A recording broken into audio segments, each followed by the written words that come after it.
আসসালামু আলাইকুম প্রিয় ভিউয়ার্স, 2024 এর 8 জুলাই আমরা পবিত্র হজ ব্রত পালনের উদ্দেশ্যে ঢাকার থেকে আমরা আমাদের বাসার থেকে রওনা নেওয়ার প্রস্তুতি নিচ্ছিলাম। প্রস্তুতি মোটামুটি শেষ হয়ে গিয়েছে। এখন আমরা বের হব। তার আগে টুকিটাকি হাতের কাজগুলো শেষ করলাম। অস্ট্রেলিয়াতে থেকে আমার ছেলে ফোন করছিল, বড় ছেলে। তার সাথে কথাবার্তা বলে তার কাছ থেকে বিদায় নিলাম। আমরা সুস্থ থেকে আইসো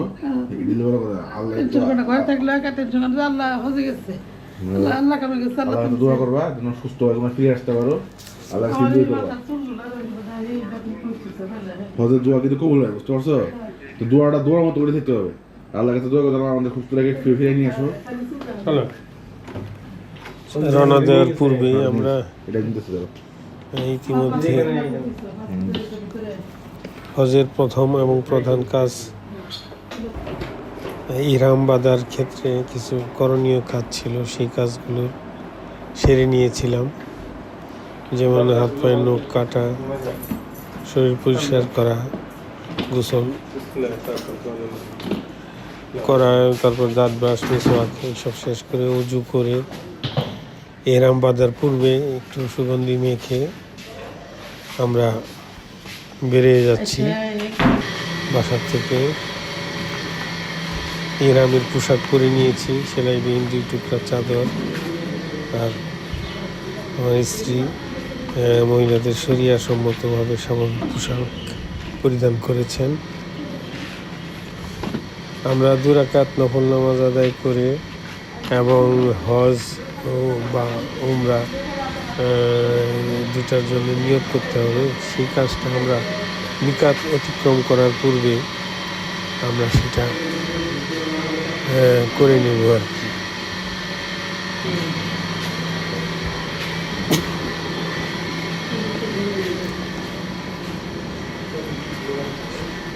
এখন গাড়িতে আমাদের প্রয়োজনীয় মালামাল লোড করে রওনা দিচ্ছি।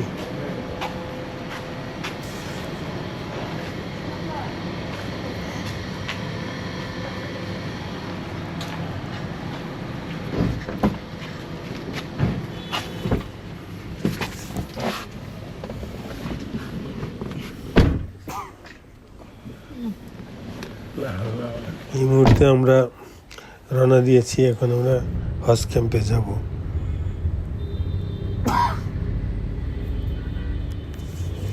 হজ ক্যাম্পের উদ্দেশ্যে রওনা দিলাম। কিছুক্ষণের ভিতরে আমরা হজ ক্যাম্পে পৌঁছে যাব। তারপর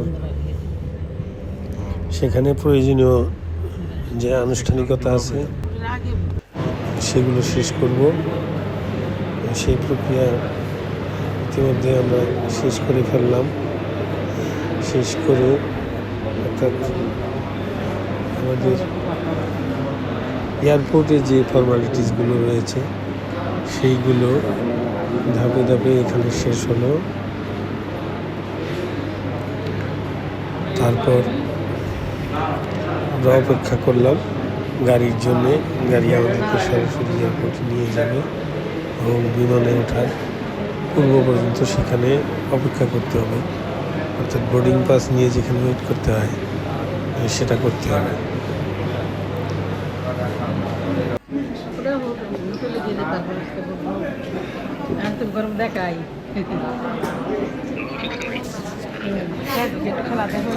আমার ছোট ছেলের কাছে বিদায় নিয়ে আমরা এসেছি।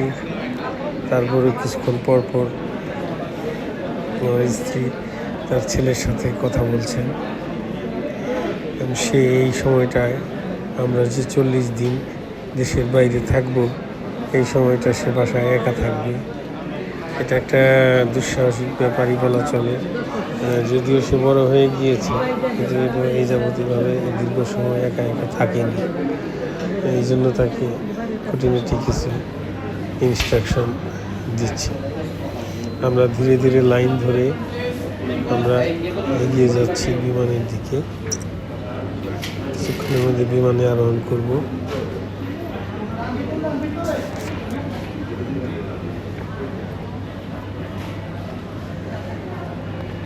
বিমানে আমরা অলরেডি রওনা দিয়েছি। জানালার পাশে সিটটিতে আমার স্ত্রী বসেছেন, তারপরে আমি বসেছি, আমার পাশে আরেকজন রয়েছেন, তিনি বসে আছেন। মানে প্রতি সারিতে 3টি করে সিটের পরে একটা ছোট্ট স্পেস রয়েছে, হাঁটার অপ্রশস্ত একটা পথ। এরকম 2টি পথ রয়েছে, 3টি, তারপর 4টি, তারপর আবার 3টি, এরকম 2টি পথ রয়েছে। সেখান দিয়ে এয়ার হোস্টেসগণ হাঁটাচলা করেন, তাদের প্রয়োজনীয় কার্য সম্পাদন করেন।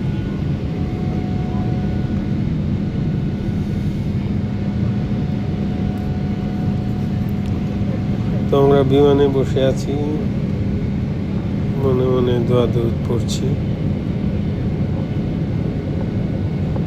আর আল্লাহর কাছে একান্ত কায়মনে প্রার্থনা করছি, আল্লাহ আমাদের হজ কবুল করুন। হজের প্রয়োজনীয় নিয়মকানুন সমূহ আমরা পুস্তক থেকে অধ্যয়ন করে কিছুটা জ্ঞান অর্জন করেছি। ইনশাল্লাহ আল্লাহর রহমতে সহি সালামতে সেই নিয়মগুলো পালন করতে পারবো। আমরা মিকাত অতিক্রম করার পূর্বে ইহরাম বেঁধে নিয়েছি। মিকাত অতিক্রম করার পূর্বে ইহরাম বেঁধে নিয়েছি। মিকাত হলো একটা নির্দিষ্ট স্থান, এটা শরিয়া মোতাবেক আর কি, যে স্থান মক্কার চারিদিকেই রয়েছে বিভিন্ন স্থান। বিশ্বের বিভিন্ন স্থান থেকে যারা আসেন তারা এই স্থানে অতিক্রম করার পূর্বেই ইহরাম বেঁধে ফেলেন। মানে 2 রাকাত নফল নামাজ আদায় করে হজ বা উমরার নিয়ত করে ফেলাটা হলো মিকাতের পূর্ব শর্ত। তারপরে মিকাত অতিক্রম করে যদি কেউ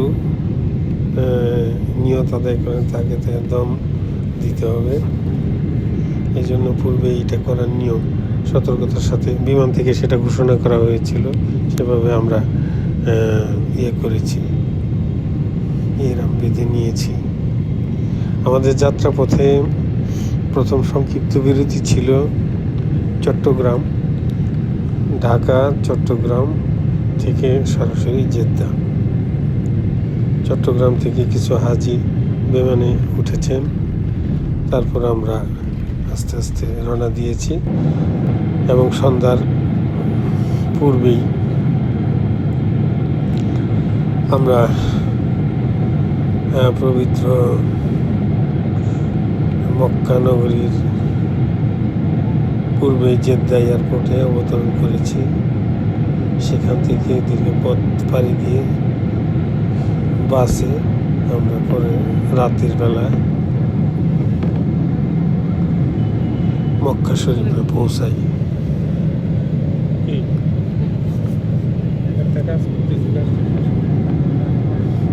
জেদ্দায় সেই টের পেলাম উত্তপ্ত মরুভূমির সেই পরিবেশের খানিকটা আভাস পেলাম। চারিদিকে দ্রুত মাঠ প্রান্তর,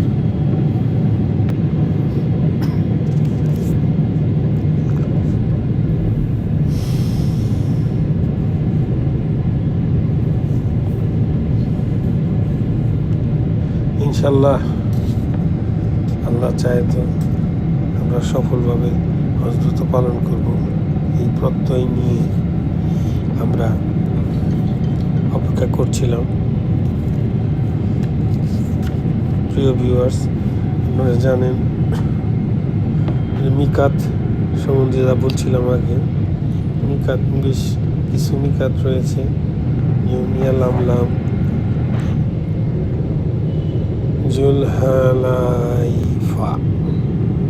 জাতুইক, কারনুল মানাজিল, আজুফা, হিল্লো হারাম, জেদ্দা সমুদ্র বন্দর।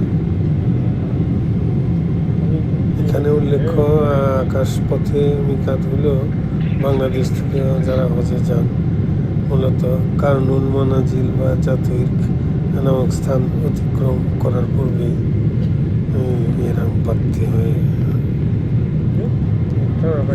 আর জলপথে মিকাত হলো জেদ্দা সমুদ্র বন্দর।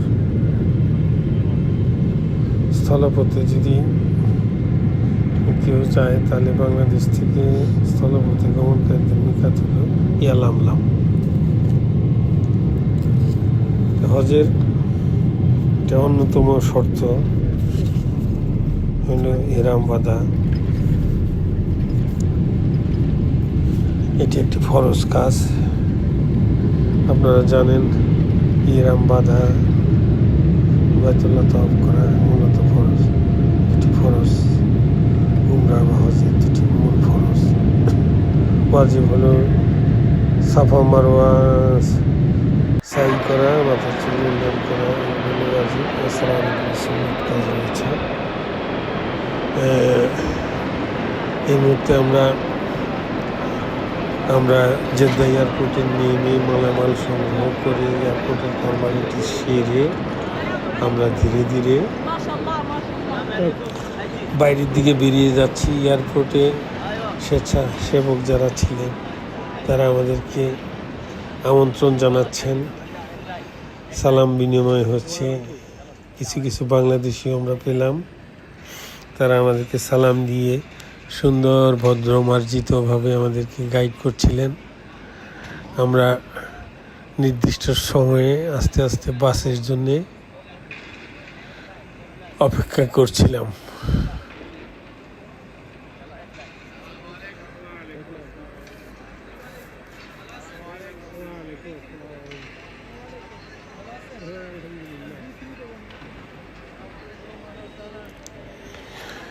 এটি জেদ্দা এয়ারপোর্টের ভিতরে মালামাল নিয়ে আমরা বেরিয়ে যাচ্ছিলাম।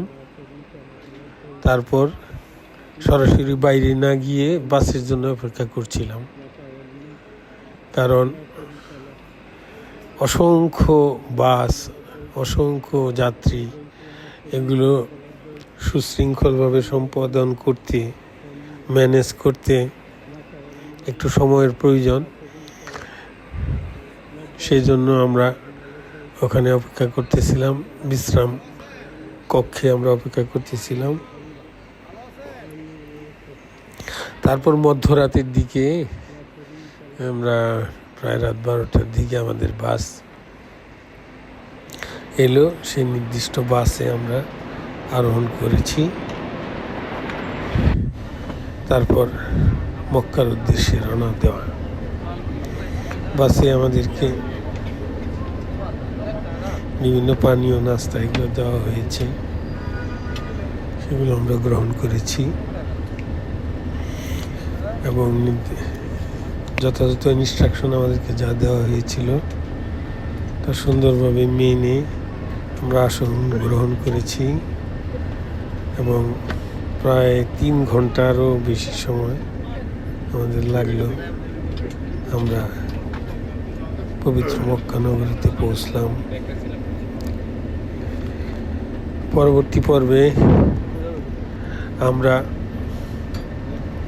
কিভাবে ওখান থেকে নেমে, বাস থেকে নেমে আমরা হোটেলে গেলাম এবং প্রথম কাবা শরীফ দর্শন করলাম এবং উমরা পালন করলাম, সে বিষয়ে আপনাদেরকে বিস্তারিত বলবো ইনশাল্লাহ। আল্লাহ পাক আমাদের সবাইকে হেফাজত করুন, সুন্দরভাবে হজরত পালন করার তৌফিক দান করুন। আমিন। আসসালামু আলাইকুম।